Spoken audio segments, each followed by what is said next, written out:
الحمد لله وحده والصلاة والسلام على من لا نبي بعده أما بعد فأعوذ بالله من الشيطان الرجيم بسم الله الرحمن الرحيم وقال النبي صلى الله عليه وسلم النبي أولى بالمؤمنين من أنفسهم وأزواجه أمهاتهم أو كما قال عليه الصلاة والسلام حضور آئے تو سر آفرینش پا گئی دنیا حضور آئے تو سر آفرینش پا گئی دنیا اندھیروں سے نکل کر روشنی میں آ گئی دنیا ستے چہروں کا زنگ اترا بجھے چہروں پہ نور آیا حضور آئے تو انسانوں کو جینے کا شعور آیا واجب الاحترام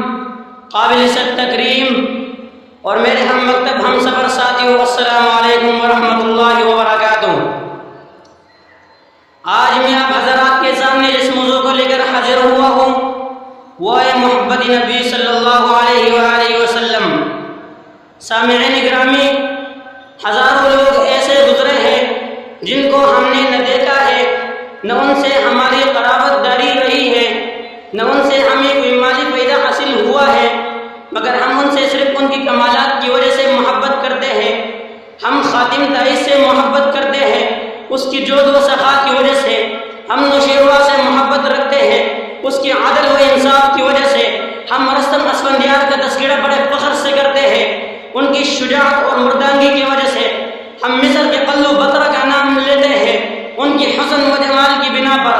ہم مجنون اور انڈے سے عشق کرتے ہیں، ان کی کمال عشق کی وجہ سے۔ تو ہم اس ذات اقدس سے محبت کیوں نہ کریں جو تمام کمالات کا مجموعہ ہے؟ پھر یہ بھی ایک حقیقت ہے، ان لوگوں میں جو کمالات پایا جاتا تھا وہ ناقص تھا، اور میرے پیغمبر میں جو کمالات پایا جاتا تھا وہ کامل تھا۔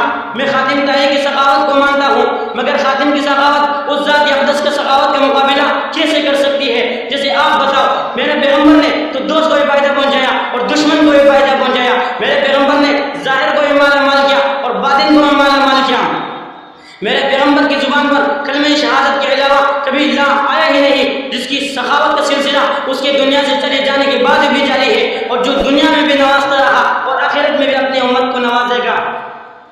میں نوشیروہ کے عدل و انصاف کو تسلیم کرتا ہوں، مگر نوشیروہ کے عدل کو اس رسول ہاشمی کے عدل سے کیا نسبت جس نے عرب کے انتقامی اور ظالمانہ ماحول میں عدل کے میٹھے چشمے جاری کیے اور اعلان کیا اگر محمد کی بیٹی فاطمہ بھی چوری کرے تو اس کا ہاتھ کاٹ دیا جائے گا، جس نے بدلہ لینے کے لیے اپنی کمر امت کے عام آدمی کے سامنے ننگی کر دی، جس کے غلاموں نے قیصر و کسریٰ کی استبداد کا خاتمہ کر کے میدان عدم قائم کر دیا۔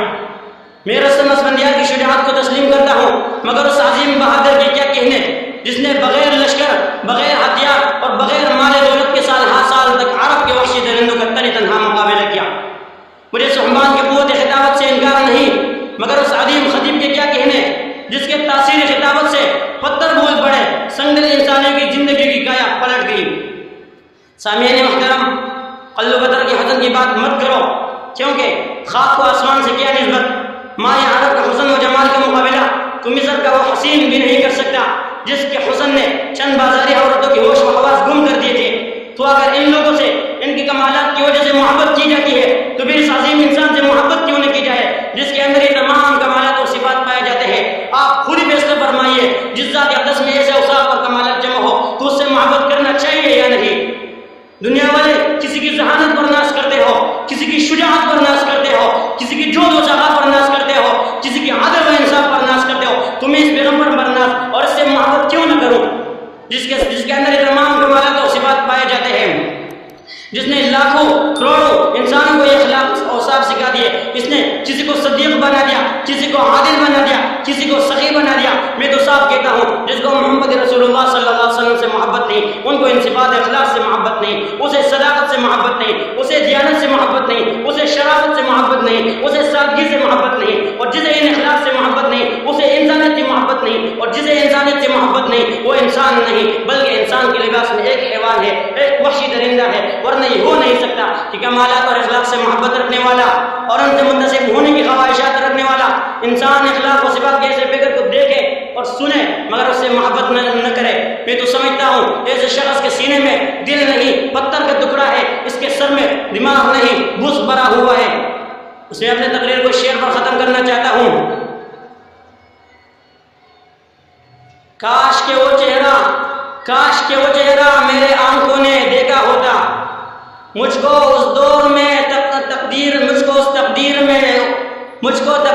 اس دور میں لکھا ہوتا، مجھ کو تقدیر نے اس دور میں لکھا ہوتا. باتیں سنتا اور کبھی پوچھتا معنی ان کے بھی، آپ کے سامنے اصحاب میں بیٹھا ہوتا. ہر سیاہ رات میں روشن حدیثیں ان کی، آپ نہ آتے تو زمانے میں اندھیرا ہوتا. اظہار عشق ہے تو خدا بھی نہ بچ سکا، تعریف حسن محمد میں سارا قرآن لکھ دیا.